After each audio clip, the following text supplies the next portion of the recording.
আসসালামু আলাইকুম। আমি মোহাম্মদ মাহবুবুর রহমান, সহকারী শিক্ষক গণিত, ইব্রাহিম মেমোরিয়াল শিক্ষা নিকেতন, বীরগঞ্জ, দিনাজপুর।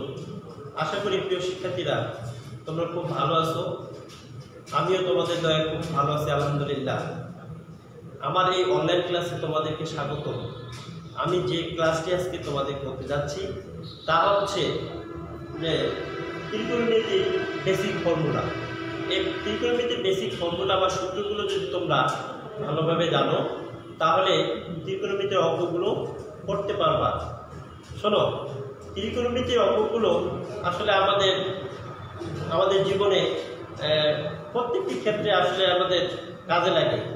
আর এটা যদি ব্যবহার করতে যাই তাহলে আমরা বলতে পারি, তোমাদের মনে একটা প্রশ্ন আসতে পারে যে স্যার, আমরা ত্রিকোণমিতির সূত্রগুলো আমাদের জীবনে কি কাজে লাগে, এরকম ধরনের তোমাদের মনে একটা প্রশ্ন আসতে পারে। সেক্ষেত্রে আমি বলবো, ত্রিকোণমিতির সূত্রগুলো যদি আমরা জানি ভালোভাবে, তাহলে যেমন একটি বাড়ি তৈরি করতে যে কোনো ঘরের কোণ নির্ণয় করতে আমরা ত্রিকোণমিতির সূত্রগুলো ব্যবহার করতে পারি। তারপরে হচ্ছে জমি পরিমাপ করতে গিয়ে যদি পরিমাপ করতে গিয়ে যদি আমাদের ওই জমিটার মধ্যে কোণ চলে আসে, তাহলে ওই কোণের মাপটা কত ডিগ্রি সেগুলোকে আমরা পরিমাপ করতে পারি। এরকম হাজারো উদাহরণ আছে। তোমরা জানো প্লেন উড়াতেও কিন্তু ত্রিকোণমিতির সূত্রগুলো ব্যবহার করা হয়। এগুলো আসলে ত্রিকোণমিতির সূত্রগুলোর ব্যবহার আসলে আমি তোমাদের বলে শেষ করতে পারবো না। যারা ইঞ্জিনিয়ারিং পড়াশোনা করে তাদের ক্ষেত্রে আরও বেশি দরকার হয়। গবেষণার ক্ষেত্রেও, বিজ্ঞান গবেষণার ক্ষেত্রেও এই সূত্রগুলো প্রয়োগ করা হয়। ক্যালকুলাসের ক্ষেত্রে এই সূত্রগুলো ব্যবহার করা হয়। রকেট যে আকাশে উপরে যে যায় সেক্ষেত্রেও ত্রিকোণমিতির সূত্রগুলো ব্যবহার করা হয়। তো যাই হোক, এগুলোর ক্ষেত্র বা ব্যবহার যদি আলোচনা করতে যাই তাহলে শেষ হবে না। অসংখ্য ব্যবহার। তোমরাও ভবিষ্যতে কি করতে পারবে, যত বড় হবে তত এই সূত্রগুলো সম্পর্কে জানবে এবং এই সূত্রগুলো প্রয়োগ তোমরা করতে পারবে। এগুলার বাহ্যিক জীবনে আমাদের অনেক ব্যবহার আছে। তো যাই হোক, আমরা ত্রিকোণমিতির সূত্রগুলো যে আলোচনা করতে যাচ্ছি তোমরা একটু বোর্ডে লক্ষ্য করো। ত্রিকোণমিতির সূত্রের ক্ষেত্রে আমি একটা সমকোণী ত্রিভুজ নিতে পারি। এখানে সমকোণী ত্রিভুজটা হচ্ছে কি পি ও এম।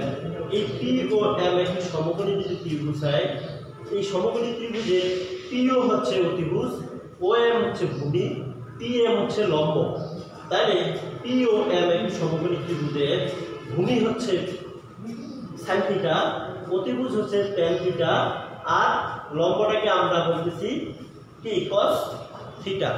তাহলে সাইন কস ট্যান, তাহলে ভূমিটাকে আমরা সাইন থিটা দ্বারা প্রকাশ করতে পারি, লম্বটাকে আমরা কস থিটা দ্বারা প্রকাশ করতে পারি, ট্যান থিটা হচ্ছে কি অতিভুজটাকে আমরা প্রকাশ করতে পারি। আমরা এখানে একটা কোণ, এটাকে বলা হচ্ছে অতিভুজ, এটা হচ্ছে ভূমি, আর এটা হচ্ছে লম্ব। তো যাই হোক, আমরা যদি সাইন থিটার মান নির্ণয় করতে যাই তাহলে আমাদের কি করতে হবে, অবশ্যই দুইটা বাহুর মান তোমাদেরকে থাকতে হবে। সাইন থিটা নির্ণয় করতে গেলে আমাদের অবশ্যই কি লম্ব এবং অতিভুজের মানটা থাকতে হবে। তাহলে আমরা কি সাইন থিটার মানটা পেয়ে যাব। অন্যভাবে কস থিটার মান tan theta, cosec theta, sec theta, cot theta. তো যাই হোক বন্ধুরা, শোনো, আমাদের এগুলো হচ্ছে আমাদের জানতে হবে। আমরা যখন অঙ্ক করতে যাব তখন আমাদের এই সূত্রগুলো আমরা প্রয়োগ করে দেখাবো। আমি একটা সূত্র তোমাদের এখানে লিখছি, তোমরা একটু লক্ষ্য করো বোর্ডের মধ্যে। Sine square theta plus cos square theta is equal to 1। আমরা এটাকে কি করব, প্রমাণ করব। তাহলে আমি পাশে আরেকটা চিত্র অঙ্কন করছি, তোমরা একটু লক্ষ্য করো বোর্ডের মধ্যে। Sine theta is equal to আমরা জানি যে এখান থেকে কি লম্ব বাই অতিভুজ, আর লম্বর মানটা যদি আমরা y ধরি, অতিভুজের মানটা যদি r ধরি, তাহলে আমাদের কি হবে y বাই r, অর্থাৎ sin θ ইকুয়াল লম্ব বাই অতিভুজ। cos θ মানটা হচ্ছে কি ভূমি বাই অতিভুজ। ভূমিটাকে যদি আমরা x ধরি আর অতিভুজের মানটা যদি y r ধরি, তাহলে আমাদের কি হবে x বাই r হবে। তাহলে আমাদের প্রমাণটা এখানে কি বলছে, প্রমাণটা বলছে যে এখানে sin square theta plus cos square theta is equal to 1। তাহলে sin স্কয়ার থিটার মানটা আমরা কি বসাচ্ছি বলো তো তোমরা, যে sin স্কয়ার থিটার মানটা হচ্ছে y by r whole square plus cos square থিটার মানটা হচ্ছে কি s by r whole square is equal to কি 1। আমরা এটাকে যদি লসাগু করি তাহলে আমরা কি পাবো x square plus y square by r square equal to 1। এটাকে যদি r গুণ করি তাহলে x square plus y square equal to r square পাবো আমরা। এখন আমরা এটাকে প্রমাণ করব কিভাবে sin square theta plus cos square theta মান 1 হয়। তাহলে এখন দেখো বন্ধুরা, লেফট হ্যান্ড সাইড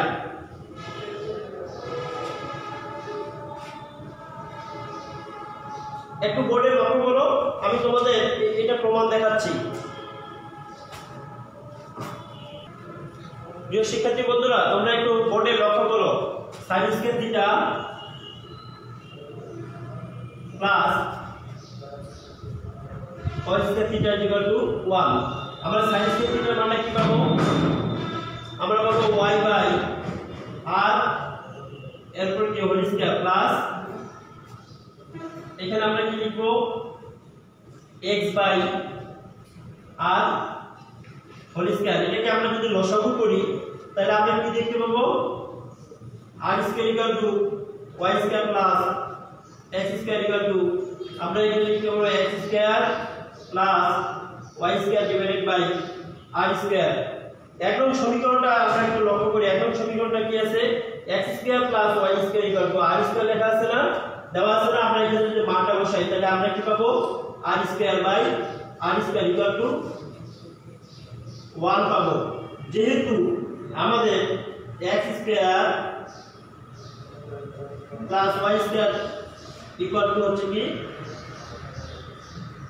1। ঠিক আছে বন্ধুরা, তোমরা কি দেখতে পেয়েছো? তাহলে আমরা কি পাইলাম? sin square theta plus cos square theta equal to কি সমান সমান আমরা লিখতে পারবো 1 সমান সমান রাইট হ্যান্ড সাইড। আমি যে এই সূত্রটা প্রমাণ করলাম তোমাদের, এখান থেকে আমরা আরো দুইটা সূত্র বের করতে পারবো। আরো দুটো সূত্র কিভাবে বের করতে পারবো তোমরা একটু লক্ষ্য করো, এটা তোমরা একটু খাতায় তুলো। আমাদের এগুলো এই সূত্রগুলো আমাদের খুব দরকার, অঙ্ক করতে গেলে আমাদের এগুলো লাগবেই। তোমরা দয়া করে এই সূত্রগুলো খাতায় তুলো, একটু বোর্ডের দিকে লক্ষ্য করো। প্রিয় শিক্ষার্থী বন্ধুরা, আমি তোমাদের sin square theta plus cos square theta equal to 1 এটা প্রমাণ করে দেখাইলাম। এখন এই সূত্র থেকে যে আমরা আরো দুটো সূত্র পাচ্ছি সেটা তোমরা একটু লক্ষ্য করো বোর্ডের দিকে। তাহলে আমরা এখানে যদি sin স্কয়ার থিটাটাকে যদি এখানে আমরা রেখে দেই তাহলে আমাদের এখানে cos স্কয়ার থিটার ও পাশে গেলে তার বিপরীত পাশে গেলে কি হবে? 1 মাইনাস cos স্কয়ার থিটা আসবে। আবার এখানে যদি আমাদের cos স্কয়ার থিটাকে যদি রেখে দেই তাহলে আমাদের বিপরীত পাশে যদি sin স্কয়ার থিটা নিয়ে যাই তাহলে কি হবে? 1 মাইনাস sin স্কয়ার থিটা হবে। তাহলে আমরা একটা সূত্র থেকে কয়টা সূত্র পাচ্ছি? তিনটা সূত্র পাচ্ছি, তাই না? তো অনুরূপভাবে আমরা আরো একটা সূত্র জানি, সেটা হচ্ছে কি দেখো, একটু লক্ষ্য করো ভালোভাবে। sin square theta minus tan square theta equal to 1, তাই না? এটাও কিন্তু আমরা প্রমাণ করে নিয়ে আসবো। তো যাই হোক, আমি তোমাদের যেহেতু একটা সূত্র প্রমাণ করে দেখাইছি, তাহলে আমার আর মনে হয় যে দ্বিতীয় সূত্র তৃতীয় সূত্রগুলো আর প্রমাণ করে দেখানোর দরকার নাই। তোমরা এই সূত্রগুলো থেকে বাকি যে সূত্রগুলো কিভাবে আসতেছে সেটা তোমরা একটু লক্ষ্য করো। আমরা যদি এখানে sin square theta minus tan square theta equal to 1 পাই, তাহলে আমরা কি করব? এখান থেকে আরো দুটো সূত্র আমরা বের করতে পারবো। দেখো এখানে sin square theta equal to আমরা লিখতে পারবো কি 1 প্লাস tan স্কয়ার থিটা। আবার 1টাকে যদি এই পাশে নিয়ে আসি তাহলে আমরা কি করতে পারি? sin square theta minus 1 equal to লিখতে পারবো কি আমরা tan স্কয়ার থিটা। তাহলে আমরা একটা সূত্র থেকে আমরা কয়টা সূত্র পাচ্ছি? দুটো সূত্র। তাহলে দুটো সূত্র থেকে আমরা কয়টা সূত্র পেলাম? 6টা। অনুরূপভাবে আমরা এখন তৃতীয় নাম্বার সূত্রটা লিখব, সেটা হচ্ছে কি cosec square theta minus cot square theta equal to 1। ঠিক আছে? তো অনুরূপভাবে আমরা এখান থেকে দুটো সূত্র পাবো। কিভাবে আমরা দুটো সূত্র পাবো একটু লক্ষ্য করো। cosec স্কয়ার থিটা মাইনাস না cot স্কয়ার থিটাকে ওই পাশে নিয়ে যাব, তাহলে কি হবে? 1 প্লাস cot স্কয়ার থিটা। তাহলে অনুরূপভাবে আবার 1টাকে যদি আমরা একবার বাম পাশে নিয়ে আসি তাহলে আমরা কি লিখতে পারবো একটু লক্ষ্য করো তো। 1 minus cosec square minus 1 equal to লিখতে পারবো আমরা cot স্কয়ার থিটা। তাহলে আমরা তিনটা সূত্র থেকে আমরা মোট পাইলাম 9টা সূত্র। এই সূত্রগুলো তোমাদের অঙ্ক করতে গেলে অবশ্যই মনে রাখতে হবে, আর এগুলো আমরা অঙ্ক করতে গেলে এগুলোর ব্যবহার আমরা শিখবো। ঠিক আছে বন্ধুরা? তো যাই হোক, শুনো, আরো কিছু সূত্র আছে, তোমরা আরো একটু বোর্ডে লক্ষ্য করো এবং এই সূত্রগুলো খাতায় তুলে রাখো, এগুলো তোমাদের মনে রাখতে হবে। এখন দেখো আরো কিছু যে সূত্র আছে আমি তোমাদের এবার সে দিচ্ছি, একটু ভালোভাবে খেয়াল করো।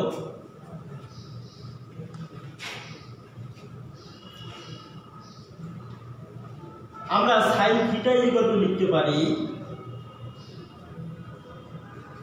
1 cosec θ। cosec θ ইকুয়াল টু লিখতে পারবো আমরা 1 sin θ।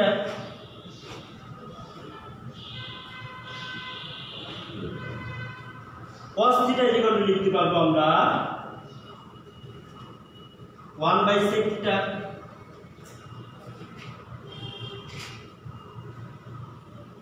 আবার sec θ ইকুয়াল টু লিখতে পারবো আমরা 1 cos θ। তাহলে একটু খেয়াল করো, সূত্রগুলো ভালোভাবে লক্ষ্য করো, খাতায় এগুলো এগুলো তোমাদের অঙ্ক করতে গেলে অবশ্যই লাগবে, মনে রাখতে হবে। এরপরে আসছে আমাদের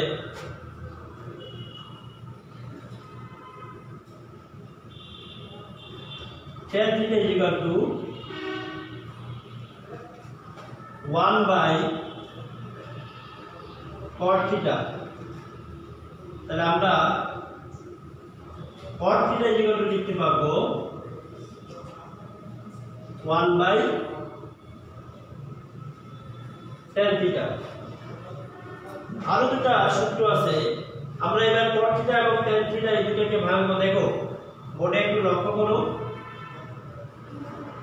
তাহলে আমরা যদি এখানে tan θ কে ভাঙি, তাহলে আমরা কি পাবো sin θ বাই cos θ। অনুরূপভাবে তোমরা আরেকটা সূত্র দেখো, যদি আমরা cot θ কে ভাঙি তাহলে আমরা কি পাবো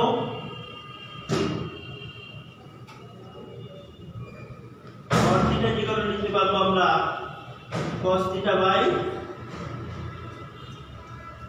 sin θ। ঠিক আছে বন্ধুরা? তোমরা খুব ভালোভাবে একটু লক্ষ্য করো, আমরা এই সূত্রগুলো মনে রাখবো। আমাদের অঙ্ক করতে গেলে অবশ্যই এই সূত্রগুলো দরকার আছে, প্রয়োজন আছে।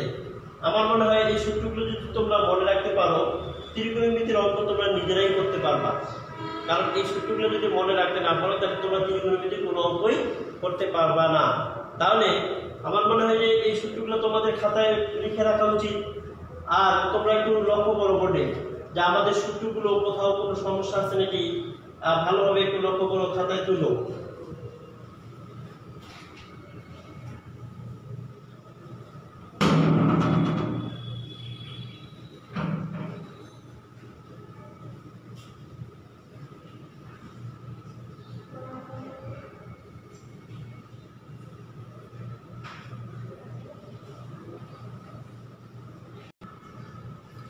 প্রিয় শিক্ষার্থীরা, আশা করি তোমরা সূত্রগুলো তুলছো, বোর্ডে লক্ষ্য করছো। আমি তোমাদের একটা অঙ্ক দেখাবো এই সূত্রগুলো দিয়ে, যে সূত্রগুলো আসলে আমরা কিভাবে আমরা প্রয়োগ করতে পারি। তোমরা একটু খেয়াল করো।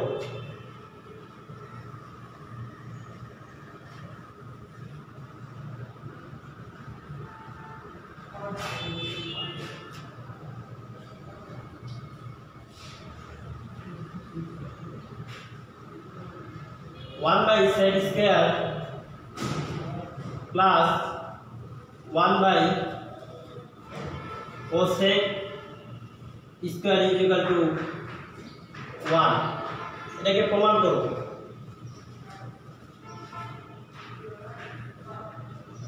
প্রমাণ করো। তাহলে আমরা এই অঙ্কটা প্রমাণ করতে গেলে কি করতে পারবো?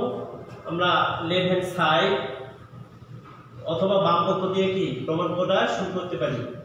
তাহলে আমরা কি লিখব, বাম পক্ষ লেফট হ্যান্ড সাইড, তাহলে আমরা তুলব অবশ্যই side square theta plus 1 by cosec square theta. আচ্ছা বন্ধুরা একটু খেয়াল করো তো, 1 বাই সেক ইকুয়াল টু আমরা কি জানি cos জানি, তাই না?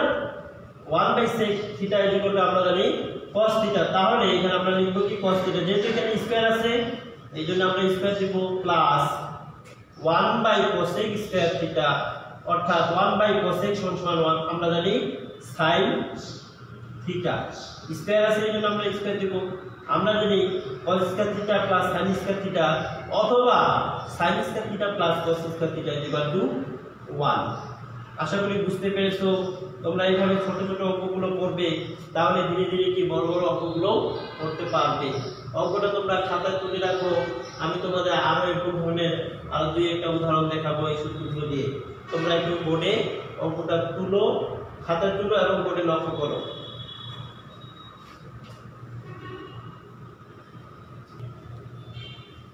প্রিয় বন্ধুরা আশা করি বোর্ডে তুলছো।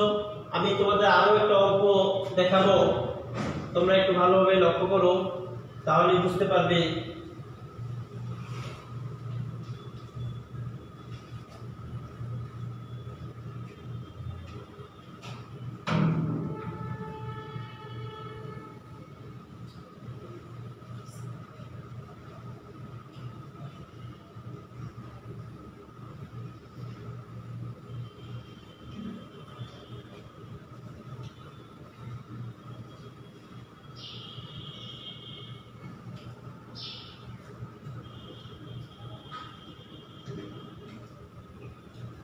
তোমরা দেখো তো এখানে একটা অঙ্ক তুলছি আমি 1 by sin square minus 1 by tan square. তাহলে আমরা এটাকে কি করব, প্রমাণ করব।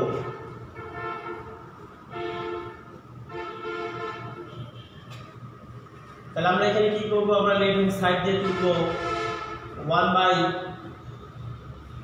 sin square theta minus 1 by tan square theta. তাহলে 1 বাই sin ইকুয়াল টু আমরা কি জানি cosec, 1 by sin equal to আমরা জানি কোসেক। তাহলে স্কয়ার আছে এই জন্য স্কয়ার মাইনাস 1 বাই tan সমান আমরা জানি cot, এই জন্য আমরা কি দেব, স্কয়ার আছে এই জন্য স্কয়ার দিলাম। তাহলে সমান কি লিখব, আমরা 1 লিখব, কারণ আমরা সূত্র থেকে মূল সূত্রগুলো থেকে জানি কি cosec square theta minus cot square theta equal to 1 right hand side. আশা করি তোমরা বুঝতে পেরেছো। তোমরা দয়া করে অঙ্কটি খাতায় তুলো। প্রিয় শিক্ষার্থীরা তোমরা আশা করি অঙ্কটা তুলছো। 2 নম্বর অঙ্কটা আমি আরেকটা অঙ্ক তোমাদের করাবো এখানে। এই অঙ্কটা করে আজকের মতো বিদায় নেব। তোমরা এখন 3 নম্বর অঙ্কটা একটু লক্ষ্য করো, লেফট হ্যান্ড সাইড।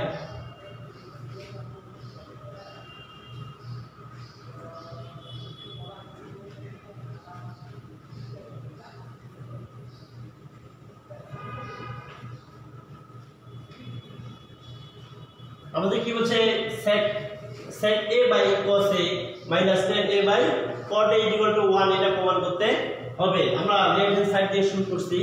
আমরা কি জানি এখানে একটু খেয়াল করো তো, sec a বাই cos, তাহলে আমরা sec a টাকে যদি এখানে এদিকে রেখে দিই, আমরা 1 বাই cos লিখি, এদিকে tan টাকে রেখে দিলাম, তাহলে কি হবে এখানে দেখো তো, লক্ষ্য করো বোর্ডে,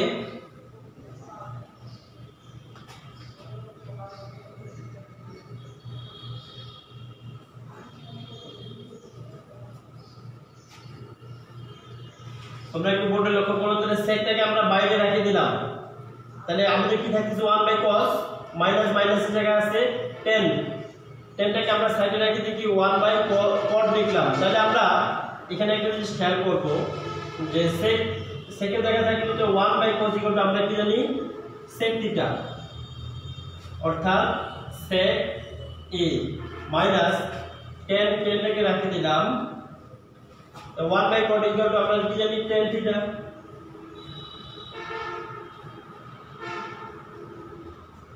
তাহলে আমরা কি পাবো sec ইনটু sec থিটা অর্থাৎ sec a into sec a। তাহলে আমরা কি লিখতে পারবো sec square a minus tan into tan a। তাহলে আমরা কি লিখতে পারবো tan স্কয়ার a। তাহলে sec স্কয়ার থিটা অর্থাৎ sec a minus tan a equal to আমরা লিখতে পারবো 1 সমান রাইট হ্যান্ড সাইড।